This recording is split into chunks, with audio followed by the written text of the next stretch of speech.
Hello, welcome to another Gundam Operation 2 video. That is the new suit, the S Gundam, which stands for Superior Gundam.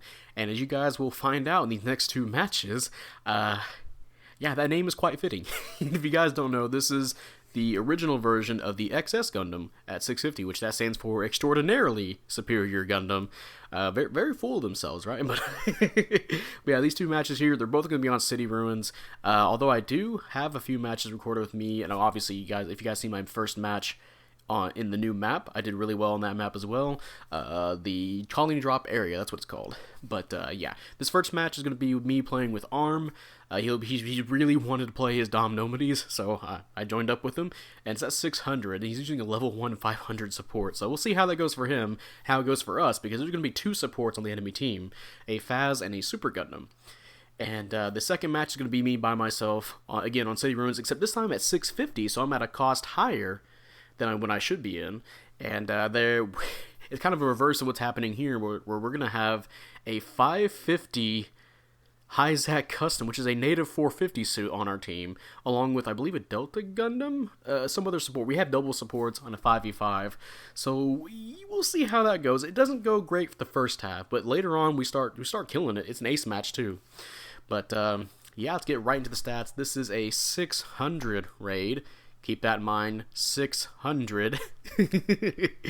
And yeah, for your stats, you have 19,500 health, 18 ballistic, and 23 beam resistance. You have 28 melee resistance, 20 range strength, and 40 melee strength, 140 movement speed with 225 boost speed, 70 thruster gauge, and 72 turning speed. And yeah, because this is basically what turns into the XS, it does have the Alice system as well, which you know, that thing activates at 50% health. So when you're at 50% health, you get boost to your stats. Your movement speed goes up to 155. Your boost speed goes up to 240, which is, I believe, tied for one of the fastest in the game, or at least one of the fastest, right?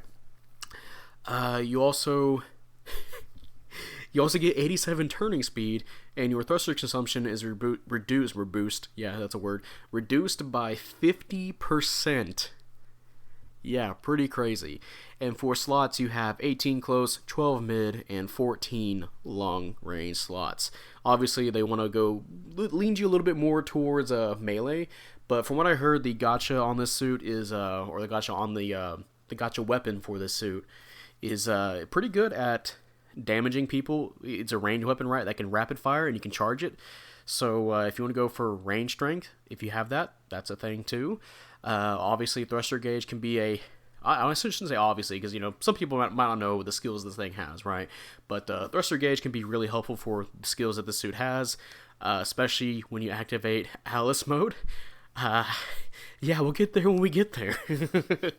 But yeah, quite a few different builds you can do with this. I believe the builds I did for my suit, I hardly touched my melee on this. I think I only gave myself plus 10 melee, so I only have 10 melee strength. And my resistances are, for beam and melee, are up to 40 something, right? So not too much changed, honestly. So I actually think I gave myself a little bit more health as well. Give it over 20,000. So yeah, that's pretty much it. And you can see it still does a fuck ton of damage. Like, goddamn. But yeah, let's get right into the weapons now. Starting off, you have the S Gundam Beam Smart Gun, which is 2,000 damage, 85% heat rate, 350 range, and you can charge it as well. This is a basic instant stunning beam rifle weapon. If you do charge it up, it does cause penetration, and yeah, there's not much else to write home about. It does do some decent damage, 2,000, and you shoot somebody, you get stunned. And yeah, that's pretty much all she wrote. If you do charge it up, you get a little bit more damage, and like I said, you get a penetration. So if you're shooting in a crowd, you get multiple people stunned. So yeah, pretty good. But you can switch that out for a gacha weapon, which is the S Gundam Rapid Fire Beam Smart Gun, which is 650 damage with a 10% heat rate and 400 range, so you get more range out of that one, and you can charge it as well. I actually haven't been paying attention to the videos of where people do have that weapon, but from what I heard, it's a pretty good weapon, pretty good alternative, really. You can use either of these weapons and still do pretty damn well with it. I believe with the rapid fire beam weapon, I think it's similar to the XS from what I heard. It does take 2 bursts of whatever that burst is on that gun to stun by itself, and you can charge it. I'm assuming the charge just gives you a stun, and maybe you just know more damage. So yeah, sounds pretty swell, especially hearing it from the top tier players. All right, and your melee weapon is the S Gundam Beam Saber. So you got the superior Beam Saber. That is 2,500 damage. And yeah, I think this shares some of the same movesets with the XS. And you do have a sliding downswing. And yeah, you do cover a lot of distance with it, and you can go pretty fast. There's probably a few moments where I think in this match, maybe in the first match I had with this in the new map, Colony Drop. If you guys haven't seen that video, I'll probably link that in the description. But you can definitely start stunning people from mid-range and then just combo out of mid-range with the downswing of this suit. It does reach pretty far. So yeah, that's good to know. It does do some good damage. And yeah, you do have melee combo controller. Let me double check on that real fast. I do believe you just have level 1, which should be 2 swings. Yep, I think so. We'll get we'll get to the skills when we get to the skills, right? But yeah, that is it does do some good damage, and you do have double melees, so you can juggle people with this. So, but hey, now we're on to the secondary weapons. You have, first of all, the 60mm Vulcan ×4, which is 100 damage per round with 60 rounds and 150 range. These are some pretty fast Vulcans, and they do stun in 17 shots, which is the same, I believe, as the GPO2s, and I guess now the GPO1s. So yeah, you have that now, and obviously you can combo that into some of your other stun accumulations to get a way faster stun than just using the Vulcans by themselves. It's kind of crazy, actually. It's fast enough to where if you catch somebody off guard, you can potentially use it by itself to get a stun, and obviously you can also use it to finish off low health enemies. So there's that. And of course, just you can do the typical Vulcan thing of just shooting down pilots. So yeah, pretty nice. Next weapon now is the rear beam cannon ×2, which is 1,400 damage, 85% heat rate, and 400 range. And if you don't have the gotcha weapon, this will be your furthest shooting weapon. And yeah, 400 range, and it's a instant stun. You shoot both beams out from your. I know it says like the rear beam cannon. I like to call it just shoulder beam cannons. That's always what I like to refer to as, especially on the XS Gundam. So yeah, the shoulder cannons there. You shoot 2 beams, 1 from each side. They both instant stun, and yeah, both sides do 1,400 damage. And yeah, they'll get you a stun. You do have to stand still to fire it though, but you can act out of it pretty fast, and I have incorporated it into stun locks pretty easily. And yeah, you get 2 stuns. 2 really fast stuns, and you can combine that with your next weapon here. Oh no, exit out of it. That's not good. Okay, there we go. Back up. With your next weapon here, the S Gundam Beam Saber time. Oh wow, I actually jumped down way below the weapons here. Actually, let me go to the actual next weapon, which is the Thigh Beam Cannon ×2, which is 550 damage with 50% heat rate and 350 range. And yeah, these are similar to the thigh beams that are on the C1, the A1, and of course the regular XS. And hey, before we move on, how we do on our first match here with the suit. And hey, top individual, top assist, and top damage, 150k. Yeah, it didn't help that they had 2 supports. And we'll be praising, I believe, the other S Gundam. Yeah, and maybe ARM. No, just the other raid. And hey, first place, 6-2. Yeah. Now we're on to the other match. And again, this match, the first half of it doesn't go too well, or maybe like the first 3 minutes. And then once we literally get beat back to our base, it seems like, and then we kind of start winning. It shows. It's one of my favorite things about GBO2 when you can have each match can feel very different. Where this one, it doesn't seem likely we're going to win. And we have different suits going on here. We have like double supports, and one of them is a native 450, but it's at 550, it's level 3. And somehow we just managed to win. I really enjoyed this match a lot, even if I wasn't doing too hot for the most part. But yeah, anyway, back to Thigh Beam Cannon ×2. Of course, you shoot 1 beam from each side, and if you do manage to hit both of those beams and shoot all of your to overheat your heat rate for this, which would require 3 shots each. All 3 of those hits, when you hit both thigh beam cannons will get you a stun, accumulation wise, so it's probably wise to combine this with your other weapons, like I mentioned, maybe the Vulcans somehow. Maybe if you approach from a distance and then start boosting in with your Vulcans, you can do that. I believe if you shoot just 2 bursts of the thigh beam cannon, it should take 7 or around 10 Vulcans to get a stun, which is pretty fast. But hey, if you do add in this next weapon here, oh, I should also mention thigh beam cannon, you have to stand still to use. But this next weapon is the head incom, which is 500 damage with a 50% heat rate and 250 range. You lock on to somebody, and yeah, it will shoot 3 separate beams at somebody, one at a time. And yeah, it does have pretty high stun accumulation when combined with other weapons. You can combine it with your thigh beam cannons or your head Vulcans. And again, with the head Vulcans, you can just again, like less than 10 stun for less than 10 bullets, yeah, of your rounds to get a stun. Pretty fast stun accumulation, although that does require the head incom to hit for the most part. But even if you hit it once, that's still pretty good add-on to your Vulcans, because it is 17 shots normally on the Vulcans. So you add a little bit more damage. Well, hey, there you go. It's going to be less than 17, right?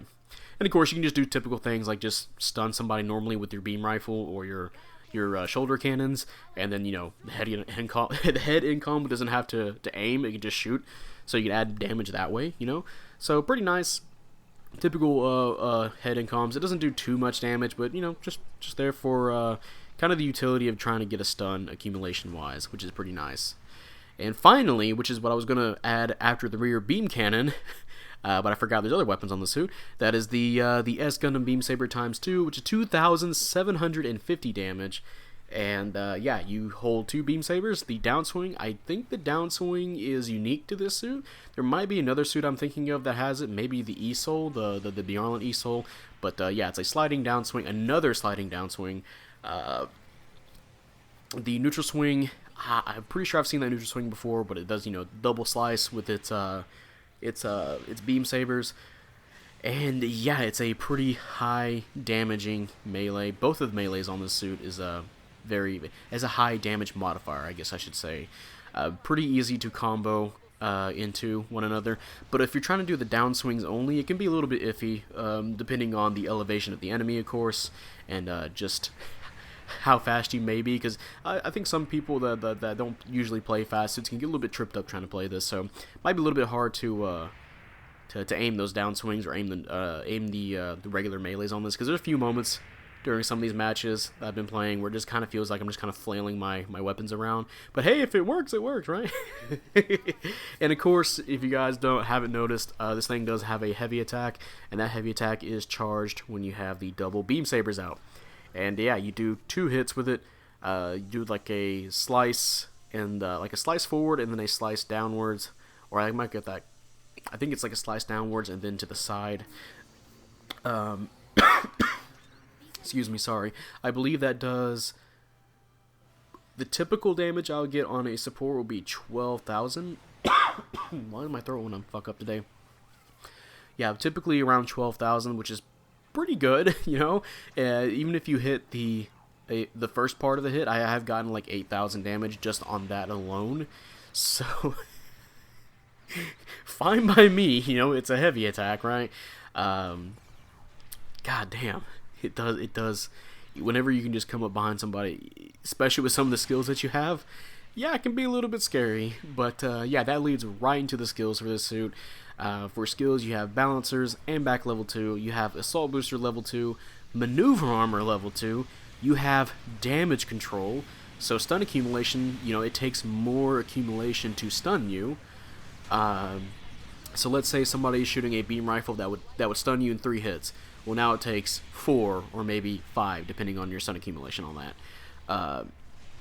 You also have Force Injectors level 2, so it takes less off your thruster gauge when you're boosting back and forth. You do have, of course, a melee combo controller that lets you get 2 melee swings. You also have, like I said, the heavy attack on your double beam sabers. You have Shock Absorber level 2. You have Aerial Melee, which was on the High Boost Gem previously, and now it's on this suit. However, it only works on your single beam saber. and just like with the high boost gem, it only does the downswing for it. So unfortunately, you can't do a heavy attack in the air, and you can't do your neutrals or your side swings, which is a little bit of a shame, but I'm fine with it for the most part. And you can use that for a lot of situations where you can probably trip up the enemy if you fly up in the air. This thing does have, the next skill here is the flap booster, which is what the Shazar Team A has. Basically, you're flying, but you're boosting to fly. And you can basically just fly up to somebody and downswing them, essentially. And that, of course, can set up for situations where you can combo them. Pretty easy to get to supports and just, again, downswing them, pretty nice set of skills just with those two. And of course, you do have a dodge roll. You have blast stabilizer, so mobile suit explosions do not affect you. They don't heavy stagger you. You do have back add-on buffer level 3, so you take less damage on your back. And of course, you have the Alice system, and we talked about how the Alice system, you get more movement speed and 50% less thruster gauge on your thruster consumption, minus 50%. And of course, your dodge roll turns into evasion level 3, which is basically just a double dodge roll, but you have a little bit more thruster gauge to work with. Enough to where if you get you do a dodge roll, you can kind of just fly away, which is funny. Enough to fly away at least a story high building, right? To get on top of that, maybe to be a little bit more safe, in a safer position, right? So, yeah, let's get into the pros and cons for this suit. I'm going to go ahead and start off with the cons, and it's going to be a pretty short list. There's essentially hardly any cons at all on this suit. The big one, I guess, technically, is that you are a bigger suit. You're pretty wide, pretty easy to hit you. It's not too hard, just aim in your general direction and shoot you. And that's pretty much it. That's pretty much it. That's pretty much all for your cons. Yeah. Before we get into the pros, let's look at the mission completed. Maybe there's another con somewhere in there if I try to force it. But hey, we're not on the board. But our ace did do really well, and so did our other general. But I do believe we get third place anyway. Yep, third place, 1 and 2. We were setting up for our ace that match, so we weren't getting too many kills. So I'm fine with that. I was being more of a team player, and we did get a high placement because of it. So I'm fine with that. And we did get pursuit assist as well for helping stun people. So yeah, I like that. Oh, and we did tie for first place in assist score on our team with our other general. So, but yeah, I guess another con, if you really want to force it, is that if you're new to playing melee raids, the suit can be pretty fast, a little bit hard to get used to. But the downswing can be a little bit tricky to hit on the double beam saber, and yeah, that's pretty much it.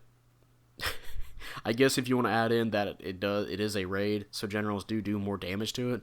I guess that's another con. But yeah, now we're on to the pros. Pros are this thing has really good weapons. A lot of different situations it can be in. What's the word I'm looking for? I can't think of it off the top of my head, but yeah, basically a lot of situations this thing can be helpful for. It's got stun accumulation. It's got regular stuns. It has enough for stun locks. It has double melee, it has a dodge roll, it has maneuver armor, it has damage control, and whenever...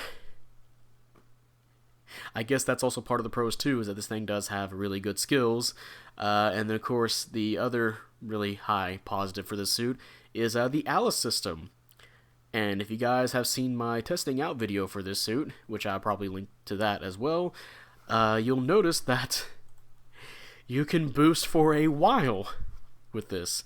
Combine that with your flat booster and you can fly in the air to get away from certain situations. Or if you're using your force injectors, which if you also watch the video, you can do 11 boosts in a row. You can just keep wailing on people with your melee. Or, just get in situations where you can maneuver around somebody or maneuver around your opponent, all that good stuff. This is really, really strong. And, you get more movement speed, you get more... It is crazy because of that minus 50% thruster gauge. So if you're doing a thruster build, you can just keep freaking boosting for a good while. Makes a suit really, really scary to deal with. especially with its maneuver armor and its damage control. And it does get a double dodge roll in Alice mode as well. Yeah. So, is this suit worth it? I don't feel like I should be asking this question. I feel like it should be obvious. If you're a raid player, this suit is right up your alley. Like, I'm not even going to say, like, well, maybe if you like playing certain types of raids. No, this suit's really good. In fact, so good that I think it might not be appropriate for 600. Which is really funny because we recently nerfed a support at 600. You guys might be familiar with the Delta Gundam, because that one, it seemed like it was doing too well. Actually, it was doing pretty well. Looking at the win rate for it, and then they released this suit, which just feels really, really overtuned for 600. In fact, if I just showed off this match of me playing at 650, you would think that, hey, you know what, this looks like a 650 suit. And honestly, playing it fits like a glove at 650. So why is this at 600? Why? Why does it have maneuver armor, dodge roll, damage control, a lot of thruster cage for Alice? It has so much stuff on it that it feels like it would have to be at 650, and it almost feels like maybe almost like 4-star territory with how much stuff it can get. Yeah. I don't know what they're thinking putting this at 600, but whatever. I guess they really like raids that much. But yeah, that's going to be the end of this video. If you guys enjoyed this video, leave a like. Subscribe if you want. I'd really appreciate it. And, type up in the comment section how you feel about the S Gundam. Do you like it? Do you hate it? Yeah, I'm not going to sugarcoat it. S Gundam is really good. If you want one of the best raids right now, this is it. Totally it right now. Again, it really should have been 650. It really feels like it fits in 650. If some dumbass schmuck like me that doesn't play raids can just casually do over 100k damage easily in matches, almost multiple matches of me getting over 150k actually, yeah, this suit is pretty strong if you put it in the hands of a better player. Again, don't know what the devs are doing putting this at 600, but here we are. Glad they thought that one through. And I know it sounds like I'm very disappointed, and I am. Because again, we nerfed some suits that were deemed pretty good, and here comes this suit. And I guess technically it is a lot worse than the Delta Gundam in terms of it can get stunned technically, but yeah, this suit just has so much shit on it that and it can do so much damage. I don't even have a melee build on this suit. It's just plus 10 melee on this. The rest of it's defense. That's all. So, yeah, imagine somebody who actually knows what they're doing playing raids that has, like, a melee build going on, and they're just murdering people. This thing shouldn't even have a heavy attack, to be honest. Like, it's just stuffed with stuff for 600. So, the only reason I can think of why this suit's at 600 is that they plan on adding more ridiculous stuff at 600, so I guess we'll get ready for that for generals and maybe supports. Who knows? Because they did nerf the Delta Gundam, so yeah, that'll be it. And I will again. It sounds like I'm disappointed. More so with the devs. The suit itself is fun. I don't want to be much of a downer about it. The suit is really fun to use, but it doesn't. I don't want to say it's fun because how do I fucking word this? Feels like it's fun because it doesn't belong at the cost that it's at, but yeah, again, it's a fun suit. It's really great. If you want a fun raid and a really good raid, this is it. This thing might get hit with a nerf, who knows? But yeah, that'll be it, and I will see you guys later. Bye.